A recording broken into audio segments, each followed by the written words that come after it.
Okay, this is J-Man Time, and today I have another strange vehicle for you guys today. Now, a few months ago, back in mid-2019, I did a video on homemade Yugoslavian tanks of World War II.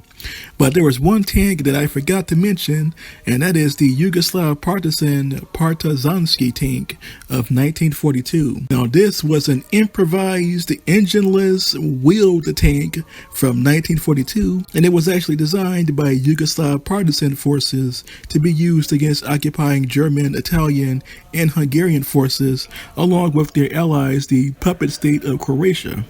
Now, the Partizanski tank had a armor thickness of 15 to 17 millimeters. It actually had a crew of 8, 4 in the vehicle and 4 to support the vehicle. And this vehicle's main armament was basically whatever you could carry. It could be used to support riflemen, meaning the soldiers would be using their rifles as the main armament. It could also be fitted with 1 or 2 machine guns.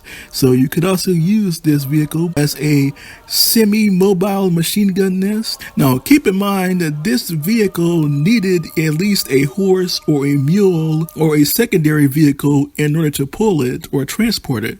This vehicle had no engine. It was basically a semi-mobile pillbox. This vehicle was designed in 1942, and it was designed during the uprising in the city of Lika. Starting around 1942 to 1943, there were a series of uprisings in Yugoslavia led by both the communist forces and some of the anti-German Chetnik forces operating inside of occupied Yugoslavia. This vehicle was actually designed to be used by those partisan forces. Now, the vehicle was actually designed by an anti-German Croat by the name of Stevo Brozovic from the village of Nebo Jesmine, which is a village in Croatia. Now, not all Croatians actually supported the Ustaša government put in place by the Germans, and there were some Croatians that were pro-communist, and Stevo Brozovic was one of them. He, along with 6 other engineers, actually came up with this